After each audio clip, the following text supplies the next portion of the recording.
बताया कर्नाटक, असम, तेलंगाना, राजस्थान, उत्तराखंड, उड़ीसा, छत्तीसगढ़, आंध्र प्रदेश और झारखंड हम कवर कर चुके हैं। उनके नतीजे आपकी स्क्रीन पे हैं। जो कर्नाटक हमने बताया कि 28 में से 25 जाती हुई दिख रही हैं। तेलंगाना में 17 में से 8 सीट एनडीए के पक्ष में और 6 सीट इंडिया अलायंस के पक्ष में जाती हुई दिख रही हैं।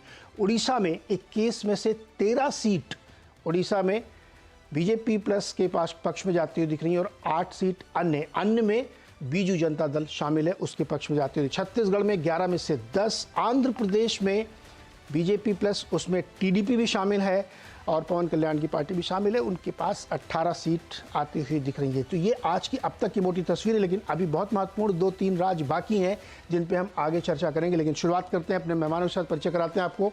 भारतीय जनता पार्टी के प्रवक्ता सिद्धार्थ यादव हमारे साथ हैं, कांग्रेस के प्रवक्ता दीपक झा, राजनीतिक विश्लेषक देवव्रत रॉय, साथ ही वरिष्ठ पत्रकार रामकृपाल सिंह जी, वरिष्ठ पत्रकार सतीश के सिंह जी, शेखर अय्यर जी और राजेश बादल जी हैं। आप सबका सर बहुत बहुत स्वागत है। तो अब तक काफ़ी हद तक हमने अपने पोल में सीट्स कवर कर ली हैं। कुल अगर आप देखें इस समय कल और आज का मिला के तो 402 सीट्स को हमने कवर किया है। उस 402 में से 302 एनडीए के पक्ष में जाती हुई दिख रही हैं। बहुमत के आंकड़े से काफ़ी ऊपर चला गया है आंकड़ा और इंडिया अलायंस के खाते में अब तक केवल 73 सीट आती हुई दिख रही हैं, 27 अन्य के खाते में हैं। ये एक मोटी तस्वीर यहाँ पे बनती हुई देखने को मिल रही है। रामकृपाल, ये एक राय आपसे ले लें, अभी हमने 402 का नंबर ओपन किया है, उसमें से 302 एनडीए के पक्ष में दिख रही है। सुनामी जैसी लग रही, बड़ी तेज़ी, बहुत बड़ी, जिसको कहते हैं उत्तर से दक्षिण तक।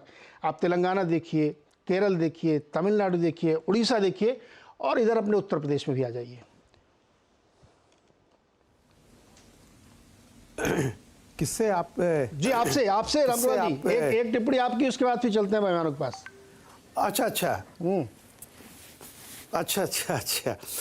नहीं, देखिए, ये जितने राज्यों में कितने राज्य हुए हैं नीरज जी बता सकते हैं इसमें? सर कल हमने 9 राज्य, 14 राज्य है ना जी, कल हमने 9 कवर किए थे, आज हम 12 कवर कर रहे हैं, जिसमें से ज्यादातर स्टेट हमने कवर कर लिए। कुछ बड़े स्टेट जैसे बंगाल, महाराष्ट्र अभी हमको ओपन करना बाकी है। जी। तो जो आप जितना दिखा रहे हैं, देखिए इसमें कुल मिलाकर के कि जो एक टारगेट बीजेपी की तरफ से या मोदी जी की तरफ से रखा गया है कि 400 के आसपास का, तो जो संख्या दिखाई दे रही है, मुझे तो लगता है कि करीब करीब वो टारगेट तो पूरा होता हुआ दिखाई पड़ रहा है।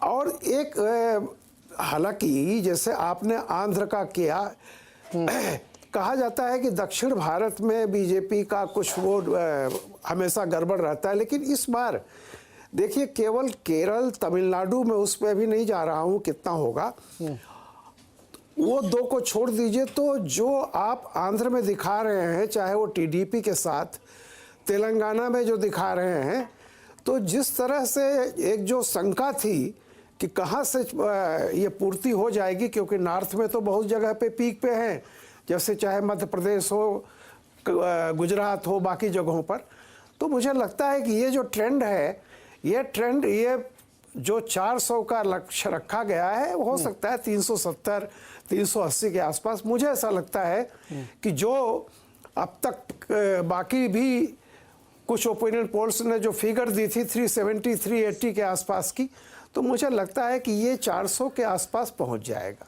जी, और अभी तो कई सारे बड़े राज्य खुलने बाकी है, अभी तो हमने 18 कवर किए हैं, अभी तो और बड़े इंपॉर्टेंट स्टेट्स यहाँ पे खुलने बाकी हैं। हमारे साथ सिद्धार्थ यादव जी, जो फार्मूले आपने लगाए हैं अलग अलग राज्यों में, जो आपने गठबंधन बनाए हैं, वो वर्क करते हुए दिख रहे हैं और साउथ में भी आप एनरोल करते हुए दिख रहे हैं। खास तौर पे जो डीप साउथ के स्टेट्स हैं वो हैं, लेकिन यूपी में आप देखिए 77 सीट्स आती हुई दिख रही हैं, हरियाणा में 10 की 10 सीट आती हुई दिख रही हैं। हरियाणा आपका स्टेट है, क्या कहेंगे आप सिद्धार्थ जी? निश्चित रूप से नीरज जी, हम लोग एक ऐसी पार्टी हैं जो कैडर के दम पर हर चुनाव को सीरियस लेते हुए अपना बेस्ट परफॉर्मेंस देकर के जनता की सेवा करने का प्रण लेकर के चुनाव के मैदान में उतरते हैं। We are a serious political party. हमारा मानना है कि इस देश में अगर आपको जनता की सेवा करनी है तो भ्रम फैलाना, कुछ भी बोल देना, झूठ मूठ बोलना या फिर पार्ट टाइम पॉलिटिक्स करना, ये देश के राजनेताओं को नहीं करना चाहिए।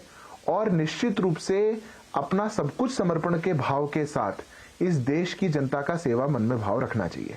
हमारा जो एनडीए का गठबंधन है वो देश भर में एकमात्र ऐसा गठबंधन है जहां पर हर प्रदेश का अच्छा प्रतिनिधित्व, या तो हम वहां पर मजबूत हैं, नहीं तो हमारा अलायंस पार्टनर वहां पे मजबूत है, हमारी काबिलियत है, हमारा ट्रैक रिकॉर्ड है, हमने वहां पर जनता की सेवा करके दिखाया है, हमने वहां पे या तो हम सरकारों में रहे हैं या हम बहुत जल्द आने वाले हैं, हम बड़ा वोट शेयर ले रहे हैं।